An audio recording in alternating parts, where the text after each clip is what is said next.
오늘은 창세기 34장과 35장을 함께 보도록 하겠습니다. 이제 그 한 장으로 되어 있는데요. 82페이지에 제일 위에 80번이라고 번호가 되어 있는데 그쪽이 먼저 페이지입니다. 첫 번째 80번의 제목은 평화 뒤에 찾아올 수 있는 위기를 대비하라 라는 것입니다. 우리가 평화가 찾아오면 방심합니다. 그런데 그렇게 방심할 때 반드시 위기가 찾아오는 것을 경험하게 됩니다. 그러므로 우리는 이 평화를 경험할 때, 복을 경험할 때, 좋은 일을 경험할 때 이후에 찾아올 수 있는 위기를 우리가 대비할 수 있는 사람이 되어야 합니다. 우리가 지난주에 어떤 내용을 살펴보았습니까? 야곱이 형 에서를 만나고 형 에서가 자기를 죽일지도 모른다는 두려움을 갖고 고향 땅으로 돌아왔는데 하나님께서 야곱도 변화시켜 주시고 에서의 마음도 부드럽게 해주셔서 에서와 화해를 하고 평화가 찾아왔습니다. 그런데 그 평화가 잠깐뿐이고 이 야곱의 집안에 정말로 큰 위기가 찾아온 것을 볼 수 있습니다. 그것은 이 야곱의 딸인 디나가 그 세겜 족속에게 나아갔다가 큰 변을 당한 것이었습니다. 그 일이 어떤 것으로부터 출발하는지 34장 1절을 보겠습니다. 우리 같이 읽어봅니다. 레아가 야곱에게 낳은 딸 디나가 그 땅의 딸들을 보러 나갔더니, 디나가 이 세겜 족속에게 큰 변을 당하는데 그 원인이 무엇으로부터 출발합니까? 그 땅의 딸들을 보러 나갔다라고 합니다. 그러니까 아마 이제 우리로 비유를 한다면 여기 딜스버그, 해리스버그 이렇게 이곳에 살다가 이제 저기 필라델피아나 뉴욕에 있는 사람들은 얼마나 멋진가, 패션이 어떤가 보자, 어떻게 사는가 보자, 그리고 이렇게 마을을 나간 겁니다. 근데 그것은 단지 시골에서 도시로 가는 것만의 의미가 아니라 하나님을 믿는 사람이 하나님을 믿지 않는 사람들의 사는 모습을 보고 배우고 따르려고 하고 그들의 어떤 겉모습의 아름다움이나 그들의 겉으로 드러난 화려함에 이 매혹되는 그러한 삶을 보여주는 것입니다. 디나가 그런 마음으로 나갔을 때 어떤 일을 겪게 됩니까? 2절을 보면 히위 족속 중 하몰의 아들 그 땅의 추장 세겜이 그를 보고 끌어들여 강간하여 욕되게 하고 라고 합니다. 아주 비참한 일을 경험하게 됩니다. 그래서 로마서 12장 2절은 이 교재에 보시면 무엇이라고 말하고 있습니까? 너희는 이 세대를 본받지 말고. 이 세대는 그냥 우리가 제너레이션이라고 이해할 수도 있지만 이 공동 번역을 보면 여러분은 이 세상을 본받지 마십시오 라고 되어 있습니다. 이 세상을 의미합니다. 하나님 믿지 않는 사람들의 살아가는 방식, 하나님 믿지 않는 사람들이 추구하는 것들, 그런 것들을 좇지 말아라 라는 겁니다. 그리고 그렇게 쫓아가는 삶은 어디서부터 출발하는 겁니까? 보는 것에서부터 출발합니다. 그러니까 우리는 이 시골에 사는 것이 참 축복입니다. 그렇죠? 눈을 둘러봐도 이 나무와 산과 또 시냇물과 이런 자연 속에서 또 이렇게 그런 도시의 문명에 찌들지 않은 그러한 환경 속에서 살 수 있다는 것이 하나님 주신 복일 수 있습니다. 그런데 어찌됐건 이 디나는 그 히위 족속들의 딸들을 보러 나갔다가 변을 당했고 그때 이제 어떤 일들이 이어지는지 보겠습니다. 3절 그 마음이 깊이 야곱의 딸 디나에게 연연하며 그 소녀를 사랑하여 그의 마음을 말로 위로하고 그의 아버지 화몰에게 청하여 이르되 이 소녀를 내 아내로 얻게 하여 주소서 하였더라. 보통 이 남자들과 달리 이 하몰의 아들 이 세겜은 그 디나를 육체적으로만 범했을 뿐만 아니라 마음으로도 사랑했습니다. 그래서 그의 아버지에게 이 디나를 나의 그 신부로 맞이할 수 있게 해주십시오라고 그 요청을 한 것입니다. 근데 그때 이제 이 야곱의 가족의 반응이 나오는데요. 먼저 야곱의 반응입니다. 5절 같이 읽겠습니다. 야곱이 그 딸 디나를 그가 더럽혔다 함을 들었으나 자기 아들들이 들에서 목축함으로 그들이 돌아오기까지 잠잠하였고, 주어는 야곱이고 동사는 무엇입니까? 잠잠하였다라는 겁니다. 가운데 다 빼버리면 야곱이 잠잠하였다라고 합니다. 여러분, 이것이 아버지로서 보일 바른 태도일까요? 그렇지 않죠. 지금 엄청난 소식이 들려왔습니다. 자기의 딸이 그 변을 당했다는 겁니다. 그것도 이방인에 의해서. 그렇다면 야곱이 보여야 할 반응은 아주 분노하거나 옷을 찢거나 이 세겜 족속을, 이 히위 족속을 내가 가만두지 않겠다고 하는 모습이 합니다. 그런데 야곱은 어떻게 합니까? 잠잠하였다고 말합니다. 그런데 그 앞에 단서가 있죠. 그들이 돌아오기까지는, 그러니까 양을 치러 들러 나간 자기 아들들이 돌아올 때까지는 잠잠했다라고 하니까, 그러면 아마 좀 일을 침착하게 처리하기 위해서 잠잠했다라고 생각할 수도 있을 것 같습니다. 그런데 이 34장의 이야기가 다 끝날 때까지도 야곱은 한마디도 하지 않습니다. 이제 그 뒤를 보면요, 6절에 세겜의 아버지 하몰은 야곱에게 말하러 왔으며 야곱의 아들들은 들에서 이를 듣고 돌아와서 그들 모두가 근심하고 심히 노하였으니 이는 세겜이 야곱의 딸을 강간하여 이스라엘에게 부끄러운 일 곧 행하지 못할 일을 행하였음이더라. 이제 아들들이 돌아왔습니다. 근심했습니다. 심히 노했습니다. 그러면 이제 야곱이 무엇인가를 말해야 합니다. 그런데 야곱은 아무 말도 하지 않습니다. 오히려 그 악한 일을 행한 세겜의 아버지 하몰이 이렇게 말합니다. 8절, 34장 8절. 하몰이 그들에게 이르되 내 아들 세겜이 마음으로 너희 딸을 연연하여 하니 원하건대 그를 세겜에게 주어 아내로 삼게 하라. 너희가 우리와 통혼하여 너희 딸을 우리에게 주며 우리 딸을 너희가 데려가고 너희가 우리와 함께 거주하되 땅이 너희 앞에 있으니 여기 머물러 매매하며 여기서 기업을 얻으라 하고. 하몰의 말은 언뜻 좋게 들리기도 합니다. 내 딸이 내 아들이 당신 딸을 사랑하니 결혼하게 하자. 좋은 것이 좋은 것이 아닌가? 젊은이들이 그런 일이 있을 수도 있지 않는가? 이미 일이 벌어졌으니 그렇게 하도록 하자라고 생각할 수도 있는 것 같습니다. 또 서로 통혼하게 하자. 또 10절을 보면 매매하게 하자. 우리 이제 서로 사돈지간이 됐으니 장사하고 거래하고 무역하자라고 하는 그런 말 같습니다. 그런데 그가 하몰이 먼저 어떤 태도를 취해야 합니까? 야곱에 대해서 사과하고 사죄하고 용서를 구하는 말을 해야 합니다. 그러나 하몰은 그런 데 대해서 한마디도 하지 않고 자기 아들 세겜이 지금 무엇을 원하고 있는지에 대해서만 말하고 그 요구를 하고 있는 겁니다. 그리고 네가 그렇게 요구를 받아들여주면 어떤 혜택이 너에게 있을 것이다 라고 말을 하는 겁니다. 잘못된 행동입니다. 그런데 야곱은 여기에 대해서 단 한마디도 하지 않습니다. 그 뒤에 하몰을 이어서 하몰의 아들 세겜이 이야기할 때도 야곱은 침묵을 합니다. 그리고 야곱의 아들들이 그들의 대답할 때도 침묵하고 끝까지 야곱은 침묵합니다. 그것은 야곱의 잘못된 태도입니다. 그렇다면 야곱이 왜 침묵했을까요? 야곱이 한 행동의 장점은 무엇이냐면 야곱의 아들들처럼 자기가 당한 것에 대해서 똑같이 갚아주려고 하지 않았다는 겁니다. 원수 갚는 것이 하나님께 있다. 너희 원수의 머리 위에 숯불을 두어라 라고 했죠. 머리 위에 숯불을 둔다는 것은 그 죄가 의미하는 회개를 의미합니다.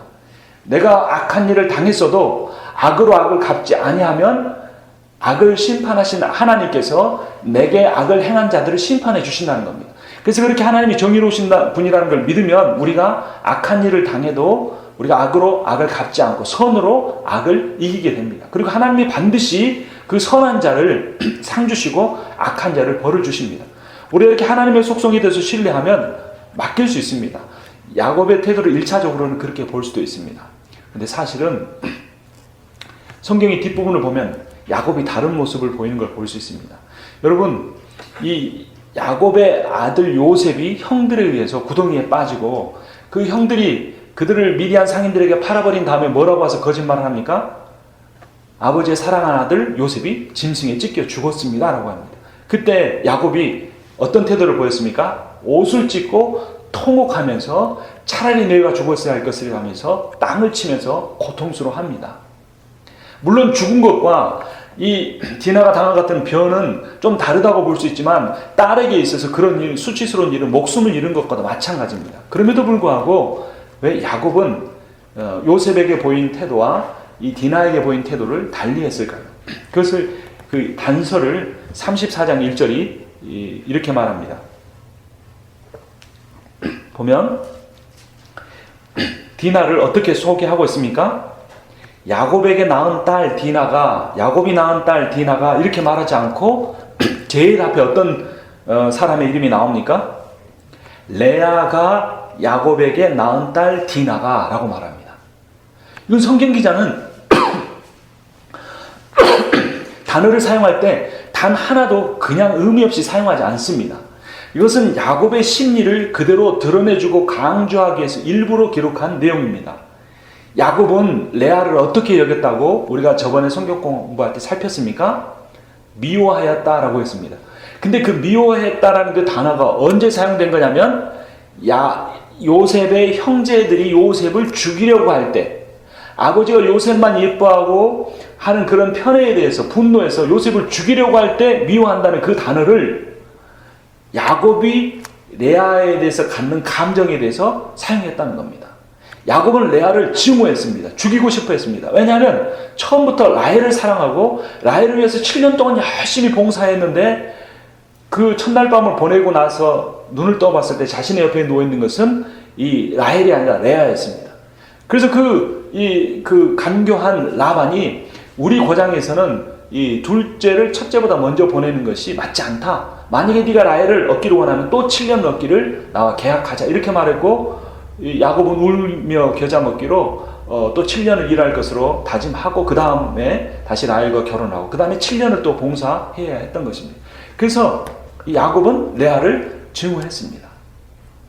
그런데 아무리 사람이 악해도 자기가 어떤 여인을 사랑하지 않을 수도 있지만 그 여인이 첫째 부인이었고 자기를 선신 봉사를 하고 4명의 아들을 낳고 딸을 하나 낳아줬으면 좀 사랑할 법도 합니다.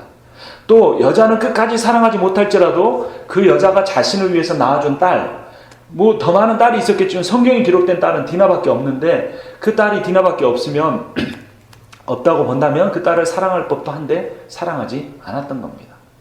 그 딸이 이방인에게 병고를 당했다고 해도 거기에 대해서 끝까지 침묵으로 일관하는 겁니다. 이방인이 조롱하듯이 와서 자기 딸을 범했는데도 거기에 대해서 사죄하지 않고 이렇게 젊은이들끼리 이렇게 일을 벌여놨으니 우리가 수습해 주자. 만약에 당신이 우리와 같이 이렇게 결혼하면 계속 아들, 딸 시집 보내고 통혼하고 또 경제적인 이익도 얻을 수 있도록 장사할 수 있게 해주겠다고 말하는데도 야곱은 한마디도 하지 않습니다. 한술 더 떠서 하몰의 아들 세겜이 그 일을 벌린 세겜이 무엇이라고 말을 합니까? 11절 보면 세겜도 디나의 아버지와 그의 남자 형제들에게 이르되 나로 너희에게 은혜를 입게 하라. 너희가 내게 말하는 것은 내가 다 주리니 이 소녀만 내게 주어 아내가 되게 하라. 아무리 큰 혼수와 예물을 청할지라도 너희가 내게 말한 대로 주리라 라고 합니다. 아무리 사랑한다고 할지라도 방법이 잘못되면 안 되는 것입니다. 그러나 세겜 역시 거기에 대해서 한마디도 사과하지 않습니다. 그리고 물질을 가지고 그들을 유혹합니다. 혼수와 예물을 아무리 많이 요구한다고 할지라도 내가 다 주겠다라고 말합니다. 그런데 이 세겜의 말이 진심이었을까요? 세겜이 나중에 자기의 동족에게 돌아가서 하는 말이 있습니다.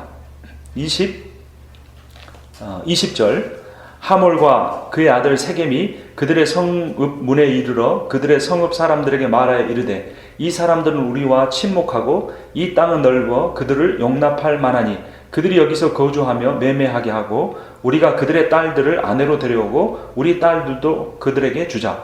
그러나 우리 중에 모든 남자가 그들이 할례를 받음같이 할례를 받아야 사람들이 우리와 함께 거주하여 한 민족 되기를 허락할 것이라. 그러면 그들의 가축과 재산과 그들의 모든 짐승이 우리의 소유가 되지 않겠느냐. 다만 그들의 말대로 하자. 그러면 그들이 우리와 함께 거주하리라 라고 말합니다. 세겜 역시 속셈은 다른 곳에 있었던 겁니다. 그들과 함께 통혼해서 한 민족이 돼서 그들이 가지고 있는 모든 가축과 재산을 자기들 것으로 삼으려고 하는 그런 악한 마음을 갖고 있었던 겁니다. 세상 사람들은 어디까지가 진실이고 어디까지가 거짓인지 알기 어렵습니다. 자기가 원하는 것을 얻기 위해서라면 수단과 방법을 가리지 않고 또 거짓말도 서슴없이 행합니다. 이런 것 저런 것 다 떠나서 야곱의 아들들은 분노했습니다. 근데 그 분노한 야곱의 아들들 중에서도 누가 그 가장 앞장서서 일을 행합니까? 25절을 보면 제3일에 아직 그들이 아파할 때, 할례를 받고 아파할 때 야곱의 두 아들 디나의 오라버니 시므온과 레위가 각기 칼을 가지고 가서 몰래 그 성읍을 기습하여 그 모든 남자를 죽이고 라고 합니다. 누가 세겜과 그 족속들을 죽이는 일에 앞장을 섰습니까? 시므온과 레위입니다. 이 시므온과 레위는 누구입니까?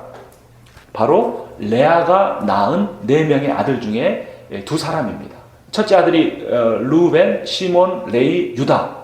이렇게 4명의 아들인데 그 4명의 아들 중에 혈기가 가장 그 혈기가 있었던 두 시몬과 레위가 앞서서 그 세겜 족속을 학살하는데 앞장을 섰던 것입니다. 그리고 그 시몬과 레위를 25절에서 누구의 오라버니라고 말하고 있습니까? 디나의 오라버니라고 말합니다.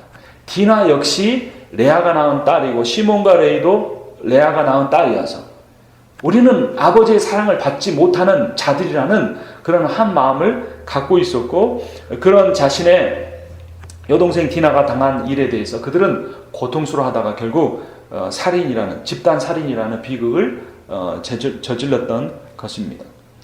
그래서 이 모든 이 비극에, 그러니까 이 디나가 당한 변고에서 그치지 않고 세겜과의 전쟁이라는, 학살이라는 큰 일이 그들에게 오게 됐던 것은 바로 가장인 야곱의 침묵 때문이었습니다. 그래서 야곱이 어떤 사람인지 우리 80-2번의 답원을 보면 우리 파란색으로 된 부분을 같이 읽어보겠습니다. 희생을 치르는 정의를 두려워하는 사람은 더 큰 문제를 일으킨다. 그러니까 내가 어떤 일이 옳은 일인지 어떤 일이 잘못된 일인지를 압니다. 근데 옳은 일을 행하려고 할 때 내게 손해가 옵니다. 그래서 희생을 치르는 정의인데 이 정의를 두려워하면, 그 정의를 행한 일을 주저하거나 피해버리면 더 큰 문제가 우리의 인생에 찾아올 수 있다는 것을 우리는 오늘 성경 본문을 통해서 교훈을 받게 됩니다. 그래서 아버지의 침묵에 대해서 아들들이 어떻게 행합니까? 다시 위쪽으로 올라가서 13절부터 보겠습니다. 야곱의 아들들이 세겜과 그의 아버지 하몰에게 속여 대답하였으니 이는 세겜이 그 누이 디나를 더럽혔습니다. 속입니다. 어떻게 속이냐면 14절, 야곱의 아들들이 그들에게 말하되 우리는 그리하지 못하겠노라. 할례받지 아니한 사람에게 우리 누이를 줄 수 없노니 이는 우리의 수치가 됨이니라. 그런즉 이같이 하면 너희에게 허락하리라. 만일 너희 중 남자가 다 할례를 받고 우리같이 되면 우리 딸을 너희에게 주며 너희 딸을 우리가 데려오며 너희와 함께 거주하여 한 민족이 되려니와 너희가 만일 우리 말을 듣지 아니하고 할례를 받지 아니하면 우리는 곧 우리 딸을 데리고 가리라 라고 합니다. 지금 이 17절을 보면 아직도 디나가 이 세겜의 그 족속들 진지 안에 있는 걸 볼 수 있습니다. 그것을 포로로 삼고 세겜과 하몰이 와서 혼인을 요청한 것입니다. 그래서 이 야곱의 아들들, 특히 시몬과 레위는 어떤 방법을 말한 겁니까? 우리는 여호와 하나님을 믿는데 여호와 하나님을 믿는 사람이 되려면 다 할례를 받아야 된다. 오늘날로 말하면 포경수술을 받아야 한다는 겁니다. 그러면 우리와 통혼할 수 있다. 그런데 만약에 너희가 할례를 받지 않으면 우리는 너희와 하나 될 수 없다. 디나를 데리고 가겠다라고 말하는 겁니다. 그래서 서로 거짓말을 하는 겁니다. 세겜은 이들과 결혼해서 그들의 모든 재산을 가지려는 속셈을 갖고 있고, 야곱의 아들들은 그들을 할례를 받게 한 후에 그들을 공격해서 죽이려고 하는 속셈을 갖는 겁니다. 그런데 이 상황 속에서 이 세겜이 야곱의 아들들에 속고 할례를 받습니다. 그리고 우리가 앞서서 읽은 것처럼 어떻게 합니까? 25절, 26절 보겠습니다. 제3일에 아직 그들이 아파할 때, 이 포경수술을 받고 나면 한 일주일 가까이는 걸음을 제대로 걸을 수 없다고 합니다.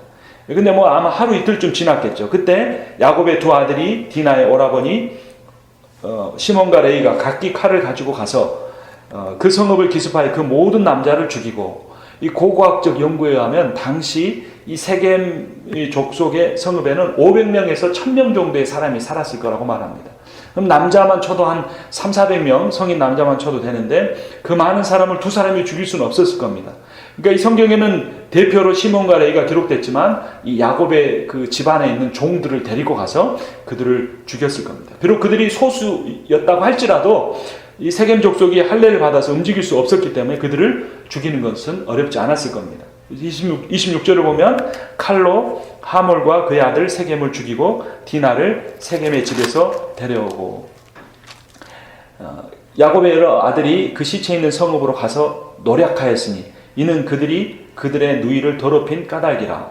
그들이 양과 소와 나귀와 그 성읍에 있는 것과 들에 있는 것과 그들의 모든 재물을 빼앗으며 그들의 자녀와 그들의 아내를 사로잡고 집 속의 물건을 다 노략한지라. 엄청난 비극이 일어납니다.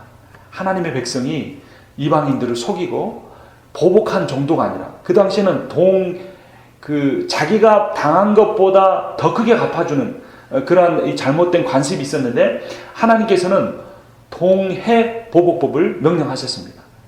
같을 동, 해, 그러니까 같은 정도의 해만을 입히라는 겁니다. 그래서 뭐라고 하셨죠? 눈에는 눈으로, 이에는 이로.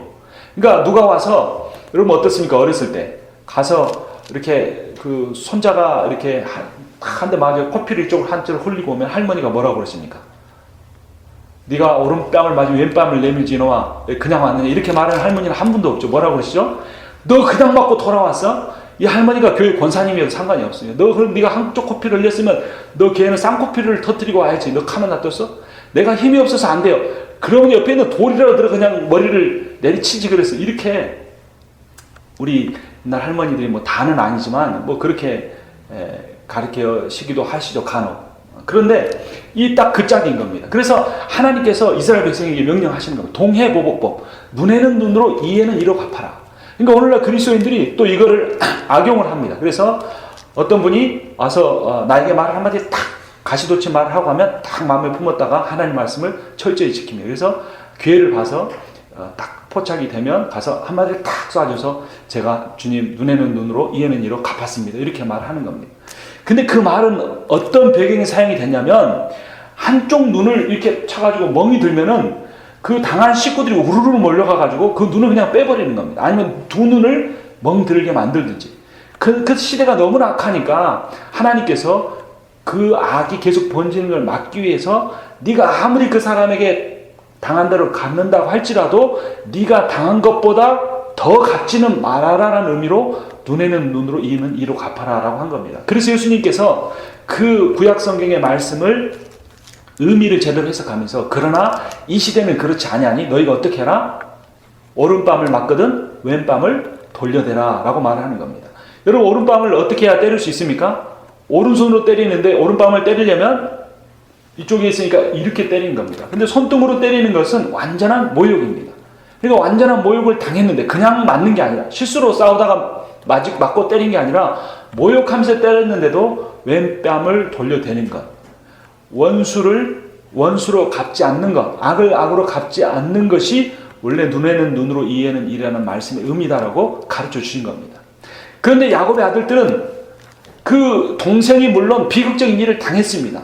그리고도 뻔뻔하게 사과하지 않고 결혼해라, 결혼하면 뭐 물질적인 풍요를 주겠다 말하고, 아버지는 자기가 사랑하지 않는 여인에게서 우리가 태어난 자식이라고 모른 체하고 침묵을 지키고 있는 상황이라고 할지라도 이 야곱의 아들들이 시몬과 레위가 행한 일은 너무나도 악한 일이었습니다. 여러분, 분노가 우리의 인생을 망칠 수 있습니다. 분노가 내 마음을 사로잡게 만들어 놓아버리면 이성을 잃어버립니다. 신앙적 판단, 내가 이때까지 기도해 왔던 것, 그런 건 소용없습니다. 다만 어떤 마음만 내 안에 불타오릅니까? 그래, 네가 그랬어? 그래, 네가 나에게 그런 말을 했어? 내가 너에게 어떻게 해줬는데 그런 식으로 나에게 행동할 수 있어? 라고 하면서 분노가 일어나면 완전히 우리 마음이 사단에 사로잡혀서 우리가 도저히 감당할 수 없는 악을 행하고 마는 것입니다. 그런데 더 안타까운 것은 그제서야 야곱이 입을 여는 겁니다. 이 모든 일이 전개되는 동안 야곱은 한마디도 하지 않았습니다. 그런데 야곱이 이제 무엇이라고 말을 합니까? 30절에 우리 함께 읽어보겠습니다. 야곱이 시몬과 레위에게 이르되 너희가 내게 화를 끼쳐 나로 하여금 이 땅의 주민 곧 가나안 족속과 브리스 족속에게 악취를 내게 하였도다.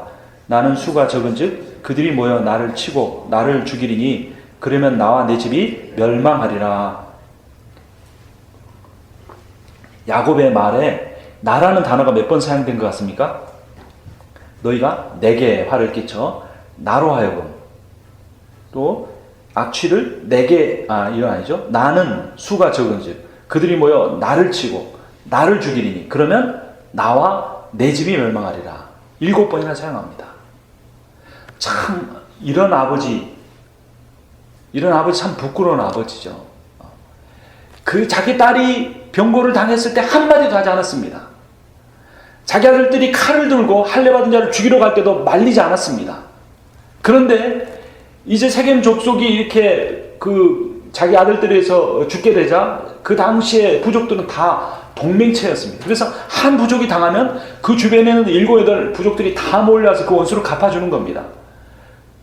그러니까 이제 그 시몬과 레위가 세겜 족속의 남자들을 죽이고 노략한 소문이 퍼지면 그 일대에 있는 세겜 족속의 동맹체들이 다 몰려와서 죽이게 될 것인데 그것도 자기 가족이 병고 당할 것을 걱정하는 것이 아니라 나 7번씩이나 나를 사용하면서 너희들 때문에 내가 죽게 됐다고 말하는 겁니다. 참 야곱 같은 아버지가 있을까 생각이 들지만 사실은 인간은 다 자기가 우상입니다. 자기 자신이 우상입니다. 저도 목사라고 하지만 한순간이라도 하나님 아버지를 의지하지 않고 살아가는 그 순간은 항상 나를 생각합니다. 나의 미래? 물론 가장 가까운 사람이 내 자녀가 아내이기 때문에 아내와 자녀에 대해 생각하지만 내 아내고 내 자녀이기 때문에 생각하고 염려하고 사랑하는 거죠.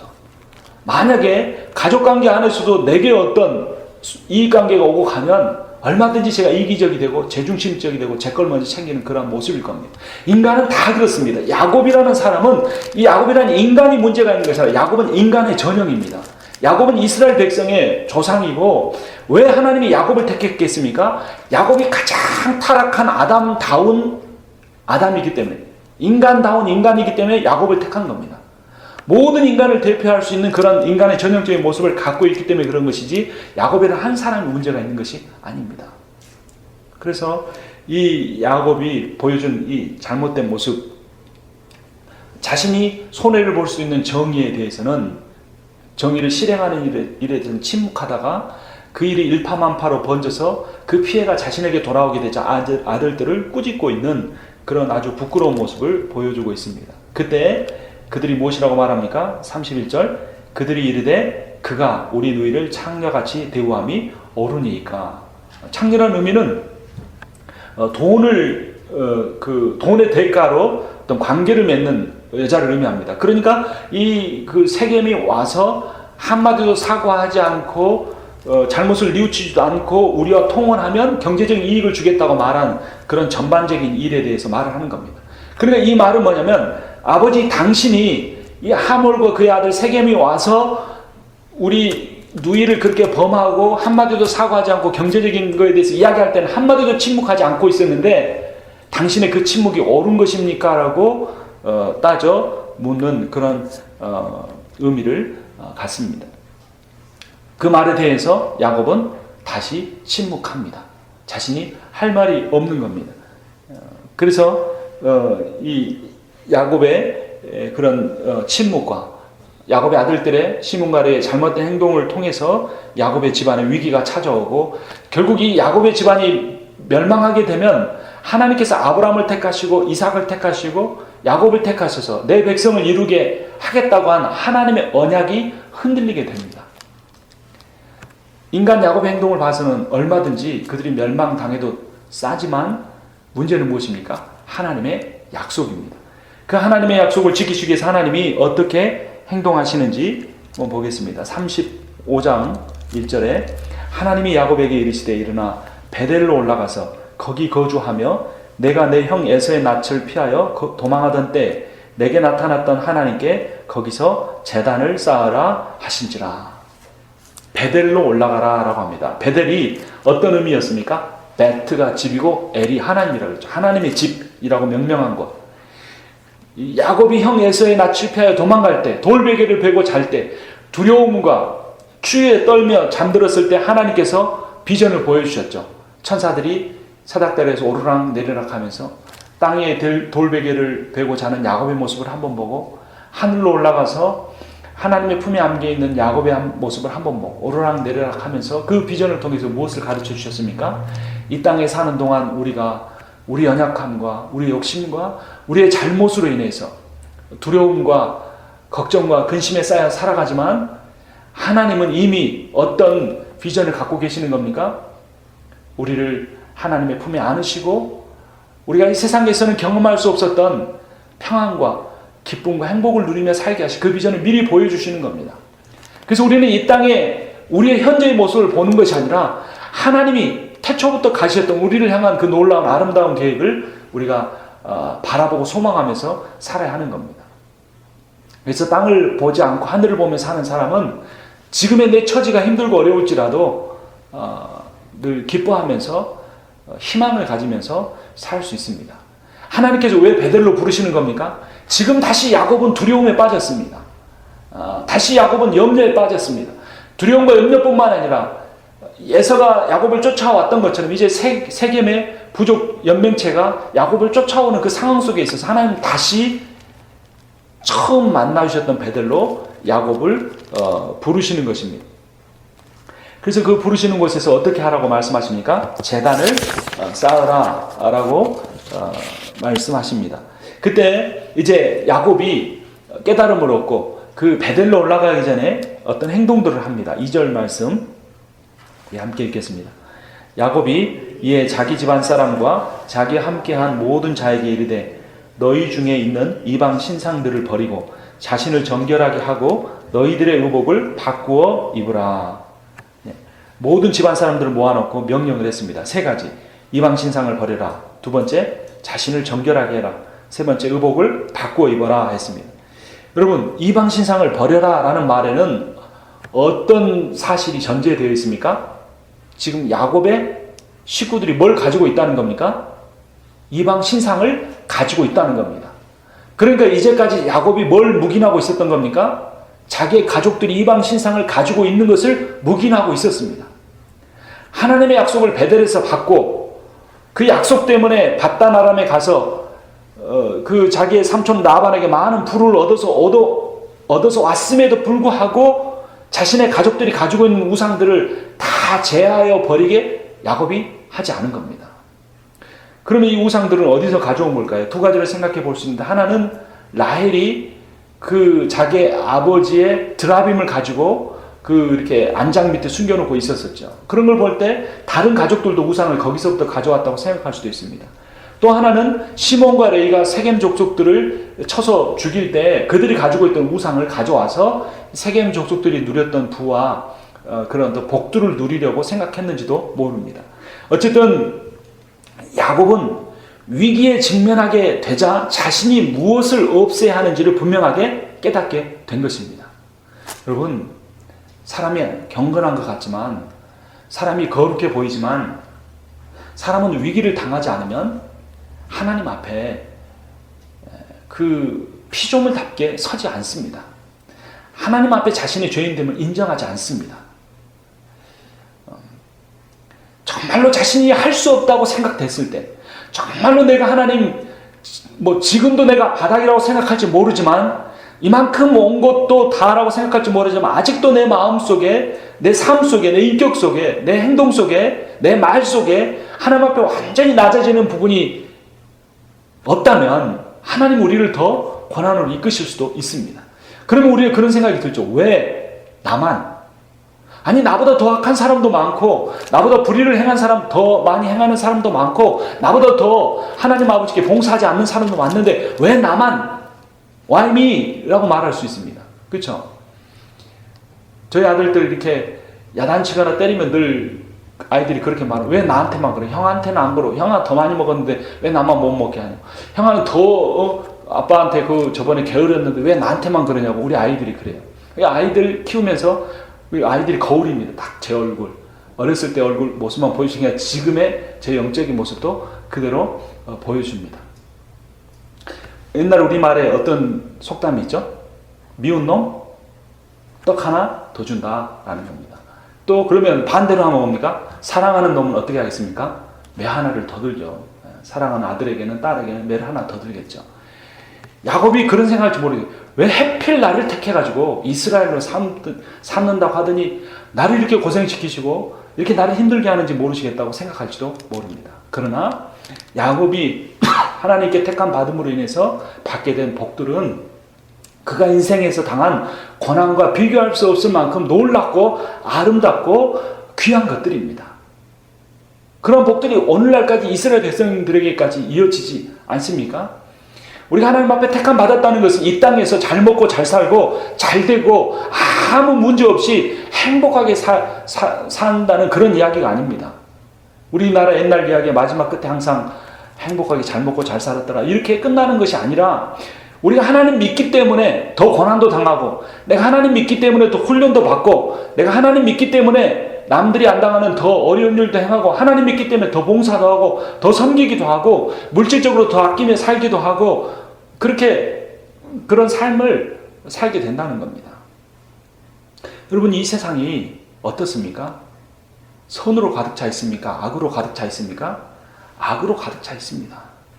악으로 가득 찬 세상에서 잘 되고 그렇게 된다는 것은 다 그런 것은 아니지만 내가 그 악에 동참하지 않으면 되지 못하는 경우들이 참 많습니다.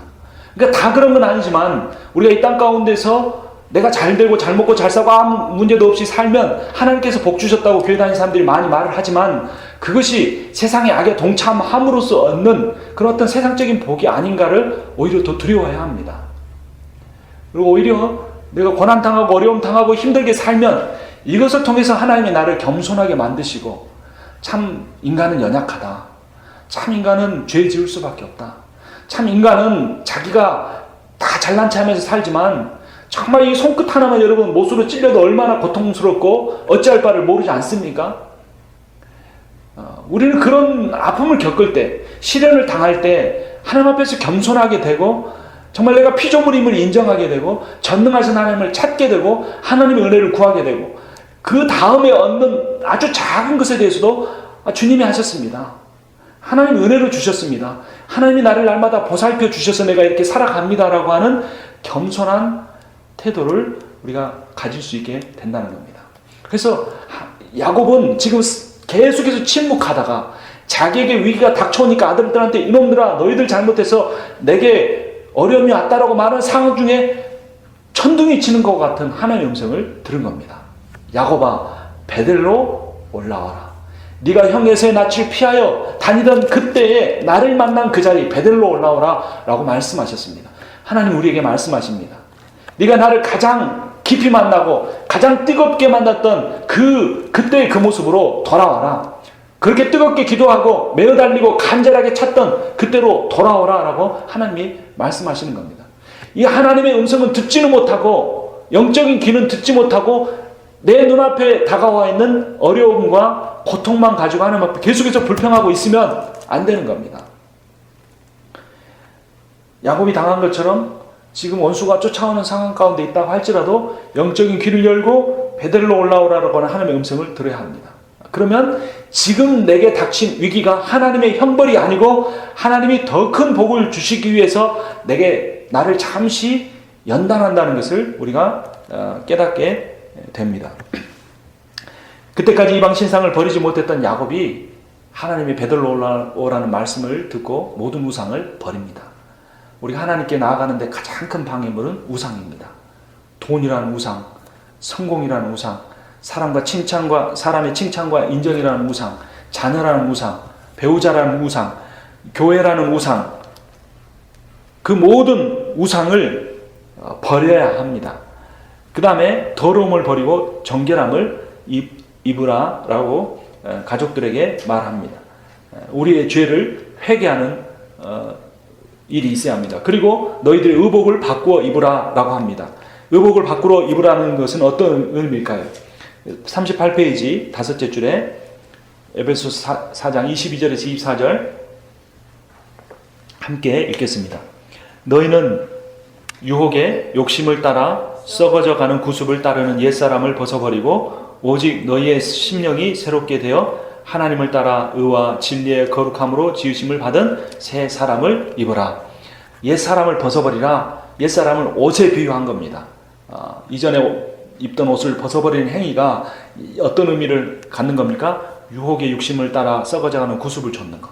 옛날 습성, 예수 믿기 전에 가졌던 습성, 생각하는 거, 말하는 거, 행동하는 거, 그것들을 벗어버리라는 겁니다. 옷을 벗어버리듯이.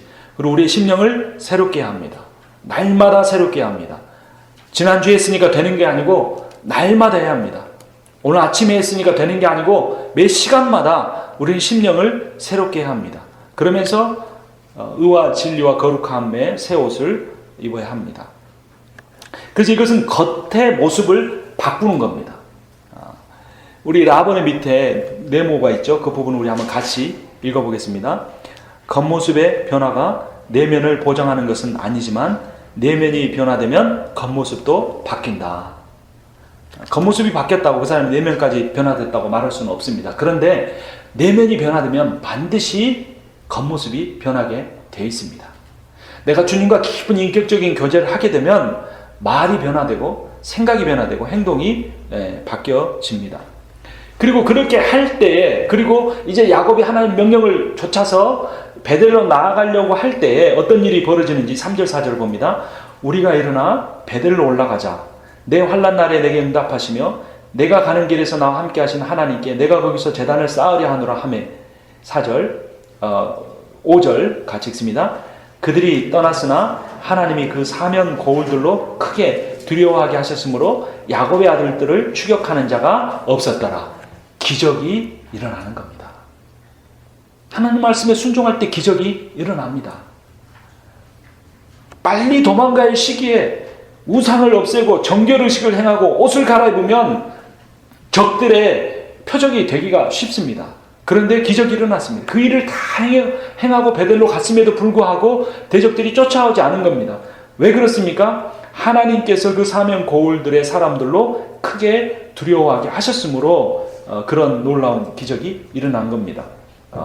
34장 30절에서는 야곱이 두려워했지만 그 두려움이 하나도 자기의 인생을 바꿀 수 없었지만 하나님 말씀에 순종할 때 기적이 일어나는 겁니다. 여러분, 요즘 내 삶에서 하나님이 나에게 계속해서 순종하라고 명령하시는 내용이 없습니까?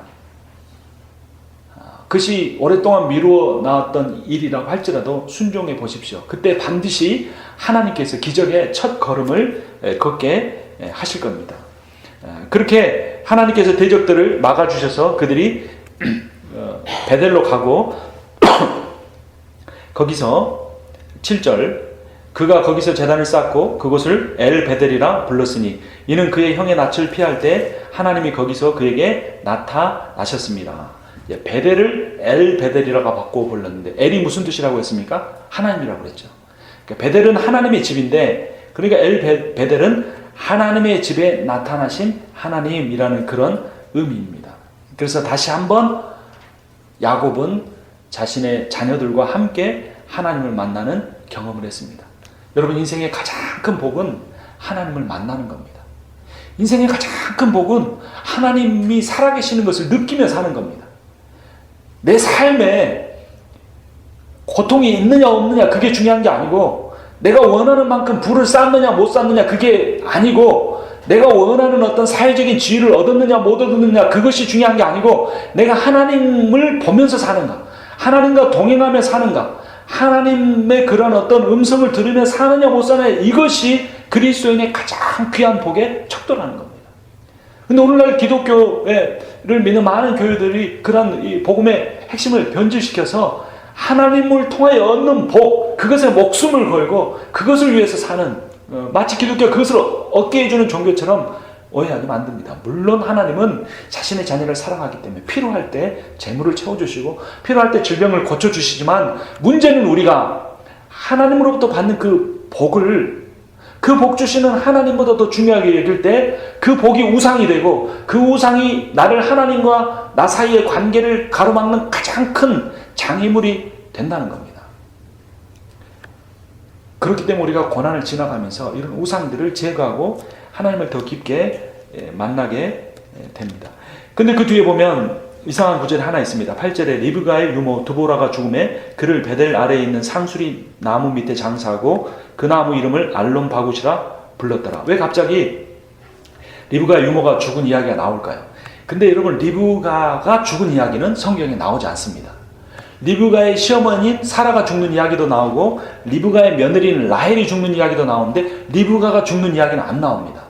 그 이야기를 많은 주석가들은 리브가가 자신의 남편을 속이고 야곱을 향한 하나님의 뜻을 인간적인 방법으로 얻게 하려고 했기 때문일 것이라고 주석을 합니다.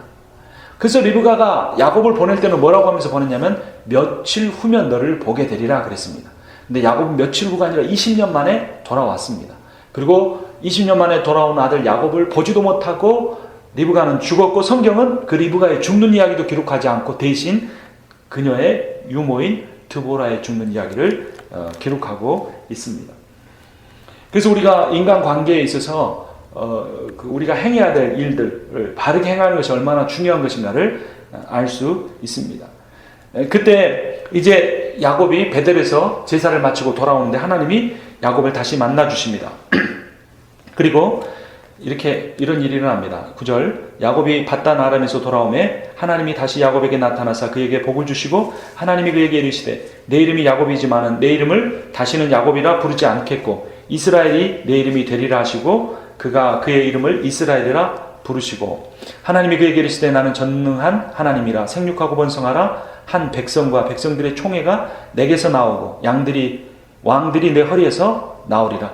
내가 아브라함과 이삭에게 준 땅을 내게 주고 내가 내 후손에게 그 땅을 주리라 하시고 하나님이 그와 말씀하시던 곳에서 그를 떠나 올라가시는지라. 아멘. 그래서 하나님이 복을 주시기 전에 자손과 땅에 대한 복을 주시기 전에 무엇을 말씀하셨습니까? 10절에 보면 이름이라는 단어가 4번이나 나옵니다. 야곱이라는 이름을 버리고 이스라엘이라는 이름을 갖게 된다는 겁니다. 이름은 정체성을 의미합니다. 82번을 보시면 네모로 된 부분 우리 함께 같이 읽어보겠습니다. 인생은 야곱이 이스라엘이 되는 여행길이다. 야곱은 발뒤꿈치 잡은 자라는 이름입니다. 자기의 힘과 노력으로 비전을 성취하는 겁니다. 근데 이스라엘은 하나님과 겨루어 이겼다는 의미입니다. 그러니까 이스라엘의 이름을 가진 정체성은 무엇이냐면 하나님을 신뢰함으로 하나님의 능력과 하나님의 권세를 통하여 자기의 비전을 이루는 사람을 의미합니다. 여러분, 구원이 무엇이냐면 자기 힘과 노력으로 잘 되려고 하는 것을 포기하고 하나님의 능력과 하나님의 은혜만을 구하는 사람으로 바뀌어지는 것이 구원의 정의 중에 하나입니다. 그 밑에 파란색으로 된 부분 같이 또 한번 읽어봅니다. 자신이 아닌 하나님을 의지하는 사람이 되고 세상의 상대적 사랑이 아닌 하나님의 절대적 사랑을 의지하는 사람이 되는 과정이다. 이것이 인생이라는 겁니다. 여러분, 우리가 인생을 사는 목적은 사랑을 얻기 위함입니다. 세상 사람들은 돈을 얻으면 외모가 아름다워지면 내가 사랑을 받게 될 것이라고 생각합니다. 잠깐 그런 사랑을 받을 수 있습니다. 근데 그 사랑은 어떤 사랑입니까? 상대적인 사랑입니다. 그런 사랑을 구하며 사는 사람은 늘 자기 자신을 돌아보면서 계속 세상적인 잣대로 평가를 해야 합니다. 내 얼굴에 주름이 얼마나 많이 졌는가, 내가 얼마나 배가 나왔는가, 내 통장에 돈이 지금 얼마인가, 이런 것들을 계속해서 보면서 자기를 세상적인 기준으로 보면서 그 업앤다운을 계속 하는 겁니다. 이런 상대적인 사랑에 자기의 목숨을 걸기 때문입니다. 하나님 믿는 사람 중에도 그렇게 살 수 있는 경우들이 많습니다. 그러나 하나님의 사랑은 그런 상대적인 사랑이 아닙니다. 절대적인 사랑입니다. 여러분, 부모가 자녀를 사랑할 때 왜 사랑합니까? 여러분, 얼굴이 예뻐서 사랑합니까? 물론 자기 아들, 딸들이 제일 예쁘죠, 세상에서. 물론 그리고 예뻐서 사랑하기도 하지만 객관적으로 놓고 보면 예뻐서 사랑하는 게 아닙니다. 어떤 그 능력을 갖췄기 때문에 사랑하는 게 아닙니다. 내 자식이기 때문에 사랑하는 겁니다. 내 자식이기 때문에 뭘 다 줘도 아깝지 않게 사랑하는 겁니다. 하나님 우리를 향한 사랑은 그보다 더 절대적인 사랑입니다. 하나님 우리를 창조하셨기 때문에, 나를 위해 자기 목숨을 내어놓으셨기 때문에 하는 사랑입니다. 그러니까 이 사랑에 붙잡힌 사람은 자기 외모나 자기의 능력에 좌우되면서 그 어떤 우울증을 겪거나 인생이 어떤 그 감정의 기복을 겪으며 살지 않게 되는 거예요. 물론 인간이 연약하기 때문에 그런 일들을 겪죠. 그러나 그럴 때마다 자신의 마음을 새롭게 함으로, 기도함으로써 세상이 상대적 사랑이 아닌 하나님의 절대적 사랑을 의존하는 삶을 살게 된다는 것입니다. 그 야곱의 사랑을 받았던 라헬도 어떻게 됩니까? 뒤에서 보면 16절에 그들이 베델에서 길을 떠나 에브랏에 이르기까지 얼마간 거리를 둔 곳에서 라헬이 해산하게 되어 심히 고생하여 그가 난산할 즈음에 산파가 그에게 이르되 두려워하지 말라 지금 내가 또 등남하느니라 하매 그가 죽게 되어 그의 혼이 떠나려 할 때 아들의 이름을 베논이라 불렀으나 그의 아버지는 그를 베냐민이라 불렀더라. 그 라헬이 죽어가고 있는데 왜 이 산파가 두려워하지 말라 아들을 떠났는다 이렇게 말을 했을까요? 성경의 내용은 의미 없이 기록된 게 없다고 그랬죠. 그리고 저 앞의 내용과 다 짝을 이룹니다. 이전에 이 라헬이 무엇이라고 말했습니까? 그 30장 2절을 나중에 찾아보시면 야곱에게 이렇게 말합니다. 나에게 자식들을 낳게 해줘라. 이 성경이 잘못 번역되는데 아들들을 낳게 해달라고 되어 있습니다. 원문에 보면 아들들을 낳게 해주라. 그렇지 않으면 뭐하게 해라? 차라리 나를 죽게 해라 라고 말한 겁니다. 그 말을 인용해서 이 라헬이 아들들을 낳으면 자기 인생이 행복해질 거라고 생각한 그 말을 다시 인용해서 산파가 라헬이 죽어가는 상황 속에서 말을 합니다. 그러면서 라헬은 아들을 낳지만 그 자리에서 죽는 그런 비극적인 삶의 종말을 맞게 됩니다.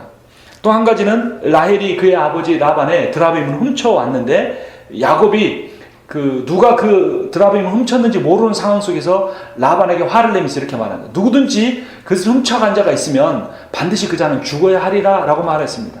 야곱은 그 말을 할 때 자신이 그토록 사랑하던 여인 라헬이 그것을 훔쳤다고 생각하지 못하고 뱉은 말이 그대로 돌아왔다고 말하는 해석하는 학자들도 있습니다. 어찌됐건 이 라헬이 죽어가는 상황 속에서 우리가 받는 교훈은 무엇이냐면 인생은 특히 자기의 힘과 능력으로 자기의 지혜를 가지고 성공하려고 하는 인생에는 반드시 기쁨과 슬픔이 공존한다는 겁니다.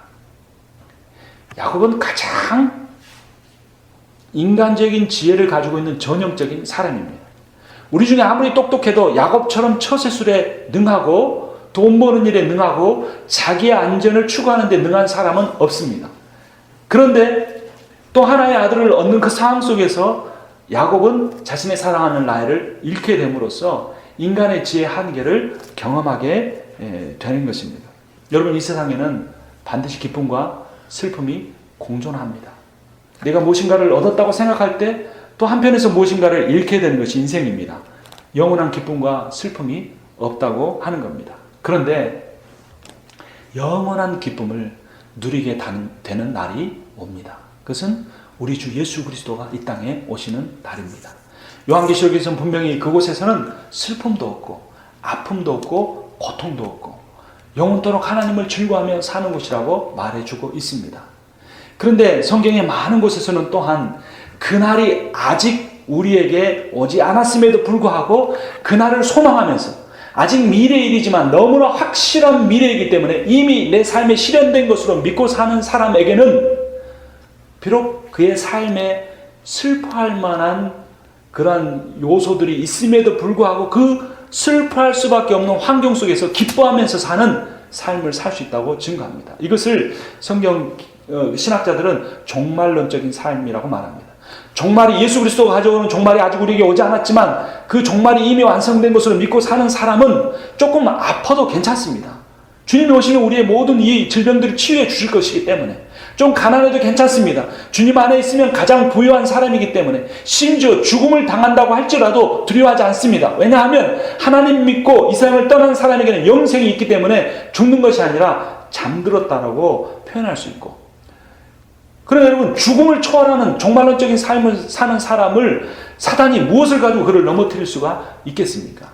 그래서 우리는 이제 그런 내 힘과 능력으로 내 지혜를 가지고 내 행복을 추구하려고 하는 이 야곱의 이름, 야곱의 정체성을 버리고 오직 하나님의 힘과 능력으로, 하나님의 지혜로, 그것을 받을 자격이 하나도 없는, 하나의 소망도 하나의 거룩함도 하나의 온전함도 없는 나를 향하여 이유 없이 끊임없이 베풀어 주시는 그 은혜, 그 은혜를 추구하는 사람으로 이스라엘이라는 그 이름으로 하나님이 바꾸어 주신다고 하는 겁니다. 그러한 이스라엘이 받았던 그 축복을 받아 누리는 여러분과 제가 되기를 바랍니다.